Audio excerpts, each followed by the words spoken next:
So we had a really nice day yesterday at the Ford Museum.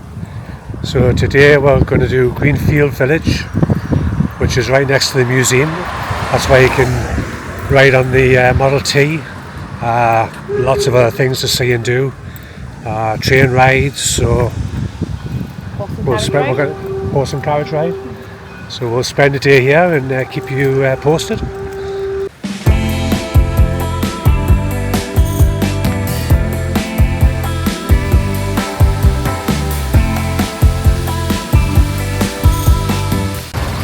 So that's the Model T that we're going to be riding on. That's good. At least they got more than one. The queue should go down pretty quick. Here we go, and your other strap. Yeah, that strap. Hang on. Woo. Hello. Hiya. How are you? Good. How are you today? Good. Whoops. How are you doing back there today? We're good. First time in a Model T. Oh, I was just going to ask that. My name's Dale, and this is a 1923 Model T. It's 102 years old. It's the first time to the village for you? Yeah. I will give you the village tour as we drive today. We just passed the Wright Brothers home and their cycle shop. Those are from Dayton, Ohio. We have the St. John's Bennett Jewelry Store from London, England. It's 5 stories tall when Henry Ford bought it. Brought it over here. Took the 3 little floors out because he didn't want anything taller than his Martha Mary Chapel.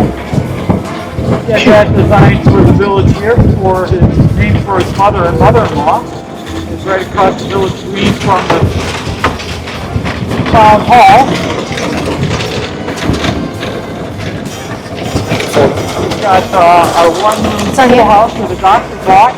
Turned it into a medical office. Dr. Howard's medical office. An office in 1962. This is the local courthouse from Central Illinois. Abraham Lincoln practiced law in that courthouse.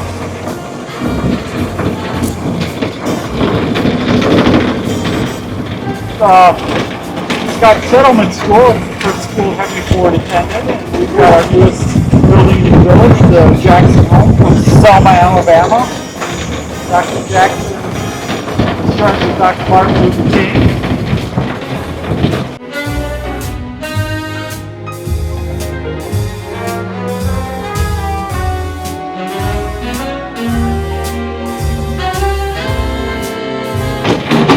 There's a horse and carriage. Am I right to think your accelerators? That's Oh, this is my accelerator, yes. Yeah. No gas pedal. This is my brake on the right. Yeah. Reverse pedal. This is my clutch.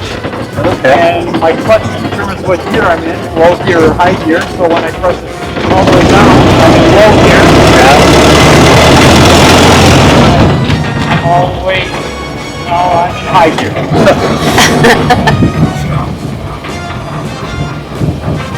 So after 2 failed attempts, Henry Ford succeeded in the automotive business with this building, this mock-up building of his first factory. You see this when we started. Automobiles were manufactured by craftsmen. Cars were made one at a time by groups of men working separately. The process was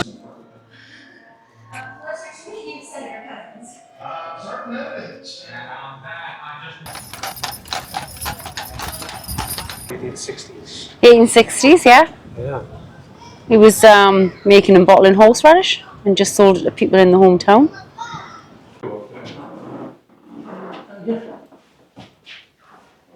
Heinz developed, well, he first started with horseradish, not ketchup. There you go. I didn't know that.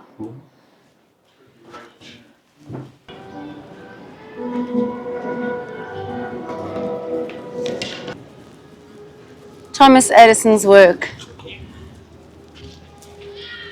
One major invention every 6 months, one minor invention every 10 days. Came very close to achieving that goal. So this is Edison's workshop. Maybe he should have invented some air conditioning for here. Because it's warm. I'm not really into metal work, I'm more woodworking myself. Oh, look at that. I found the woodworking shop.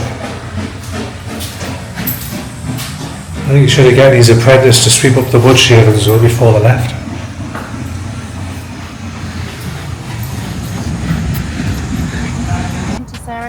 Right now.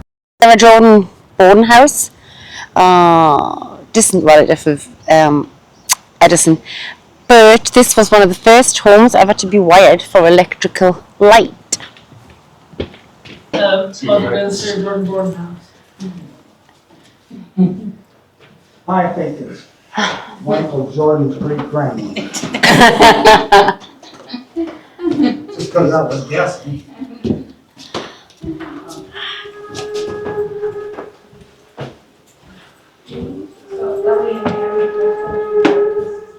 You seen the light bulb? It's artificial, it looks like. Seen the light bulb? Yeah. See now it's wired up. Yeah. All right. It's the first time I've actually seen a covered bridge. I've seen them on the TV.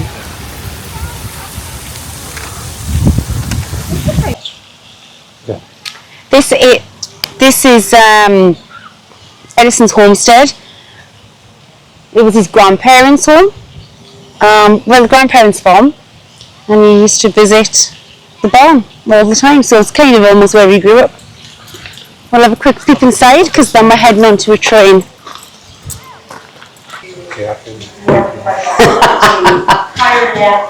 Holy moly! They were like, do we have enough food for the winter? Do we have enough wood for the winter? Do we have enough clothes? Just trying to survive. Well, it's not, yeah, because I mean, it's a matter of survival. Hi, welcome. Hiya, how are you? Good. So, you're welcome. Thanks for visiting. So this is the year 1915. And so we're talking about the early 20th century. And things have really changed now. I'm going to say in the United States, but this house was in Ontario. And those modern changes were happening in Canada too. And mainly because of the Industrial Revolution.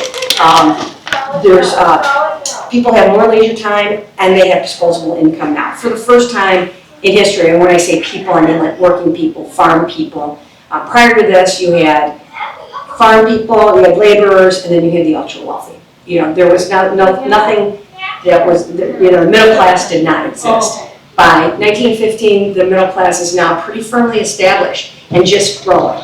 So things that were only affordable to the wealthy people now are affordable to everyday people. So they expand the house. The original part of the house was built in 1816, so 100 years earlier.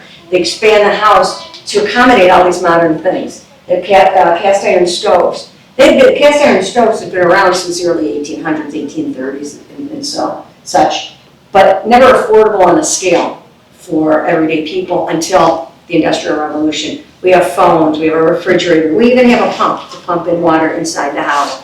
In the other room, there's a phonograph and sewing machines. I mean, all the things that we recognize, even though it's kind of rudimentary, we recognize today. But if you went from 1915, 100 years earlier, they're living like people lived in the Middle Ages. I mean, they're living like people had lived for centuries. And the best example in Greenfield Village of that dichotomy is the Daggett farm, which is behind us. It's a black house next to the windmill. They're not connected, the windmill and the farm. They just happen to be together, but they are 1760. And they're living like people who lived for centuries. They're living like people when this house was originally built still lived. But then by the early 20th century, things have changed. And, we have lights, we have kerosene lights in the house. Hi, how are you guys doing today? I found the kitchen. You found the kitchen. Oh, yes, exactly, found the kitchen. Some of the houses. Thank you. Thank you.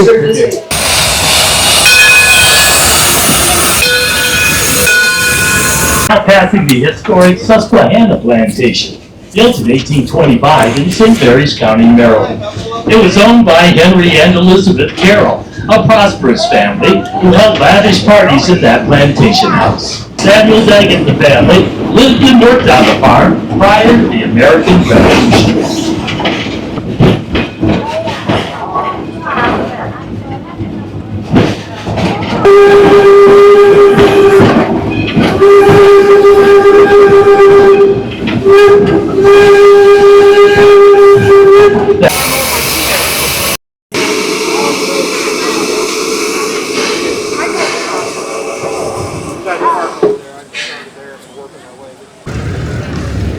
Yes, it's from London.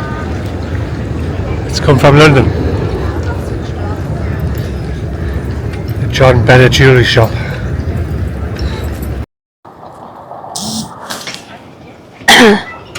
Yeah, this is the one on the Model T said to it. There, look, John Bennett, London. Yeah. See? Yeah. The building stood 5 stories high at its original London site. And it's been scaled down to 2 stories to move it into here, Greenfield Village. And today it's a sweet shop. So these are cottages from England, the Cotswolds. Yeah, but down by the Cotswolds and that down in that part of England, there is a lot of thatched roofs. We've seen them in one in Devon and Cornwall. Yeah. The what, sorry? Oh yeah. Stone floor. Oh yeah.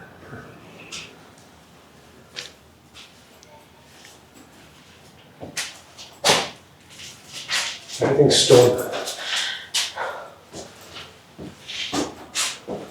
Maybe lower ceilings, I can touch them, so I guess they're about 7 feet maybe.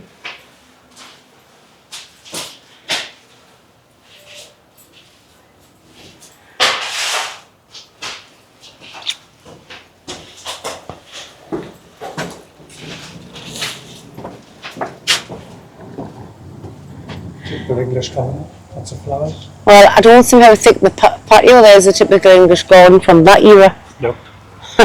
Nope.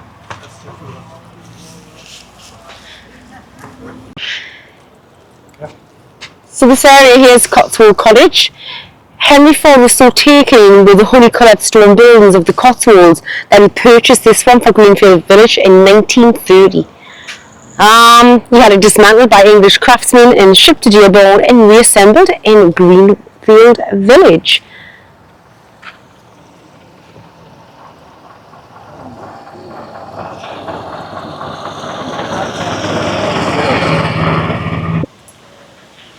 These buildings that you see here in front of you, they're slave quarters. The bricks were used as the building material here because brickmaking was an important industry on the Hermitage plantation. I don't know where the Hermitage plantation, rice, manufactured bricks, cast iron products. The slaves obviously had little control over their lives, which were full of uncertainty, but the strive to stay together. We'll go and have a look inside and see what they look like.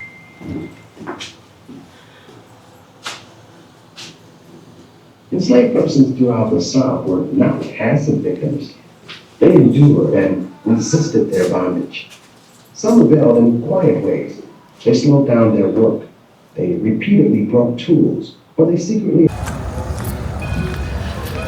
So they're playing games on the village green, walking on stilts. I remember doing that when I was a kid. And there's a penny farthing. I think he's going to start riding it as well. I would like to see this. Let's see how he gets on. Sits just above 5 feet on top of the ground with a 56-inch wheel attached to it. So, quite a tall bicycle. But with that, it can reach speeds of about 20 miles per hour. So, it did end up working. How do you think it stopped?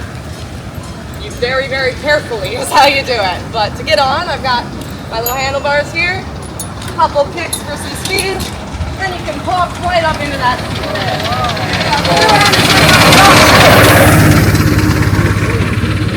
Turn around, give me this. I want to see how I get off. But yeah, you find that same step back there, and you can just hop off like that.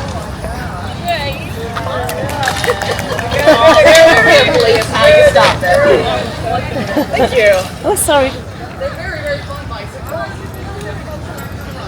So that concludes our day at Greenfields. We didn't think we'd get around the whole place, but we did. Well, we didn't get around everything, but we got around most of it. It's quite easy to do actually because they have trains cars, buses, horse rides to get you round. So really nice day. Highly recommend it. Let's see if we can get across before this train starts to move. So we bought the all access tickets for the Henry Ford Museum and the Greenfield. That gave us access to the museum and to the Greenfield.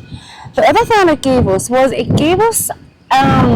movie. We got the movie in the museum, so you got the free movie with it. And the other thing that we got, we had the access to the train ride, the Model T, the horse and carriage, the bus.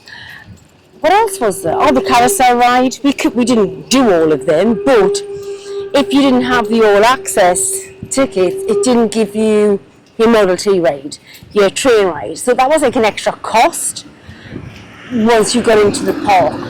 So it was definitely good value for money. It was $75 each, and obviously $9 for the parking.